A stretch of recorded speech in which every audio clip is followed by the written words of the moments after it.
කොහොමද යාළුවනේ ඔයාලට ගොඩක් ආදරෙන් පිළිගන්නවා මගේ YouTube channel එක. ඉතින් මම අද ඔයගොල්ලන්ට ගෙනාවේ මගේ වගාව පිළිබඳ වීඩියෝ එකේ දෙවෙනි කොටස.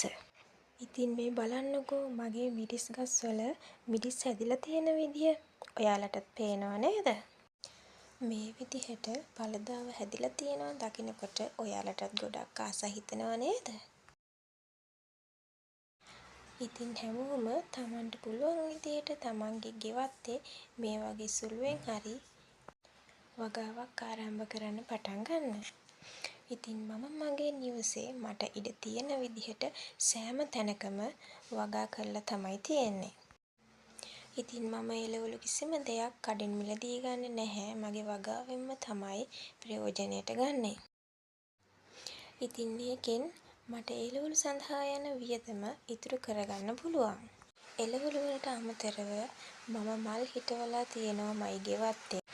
ඉතින් එළවලු වල ඵලදාවයි මල් පිපිලා තියෙනවා දකිනකොට හිතට ලොකු සතුටක් මෙන්ම සැනසීමක් දැනෙනවා.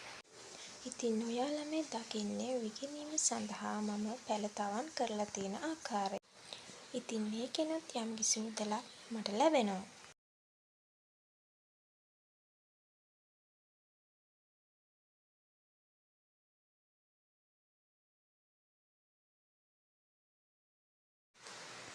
ඉතින් මම මේ විදිහට පොහොර කවරවලක් පැල හදලා තියෙනවා. යම්කිසි විදිහකට මිදුලේ ඉඩ මදි වුණොත් පොහොර කවර පිටින්ම අපිට ටිකක් එහාට මෙහාට කරලා ඉඩ හදා ගන්න පුළුවන්.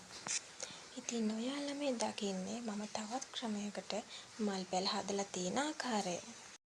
ඉතින් ඔයාලට මගේ මල් වගාව පිළිබඳ වීඩියෝ එකක් සහ මගේ මල් ව්‍යාපාරය පිළිබඳ වීඩියෝ එකක් ඔයාලට අරගෙන එන්නම්.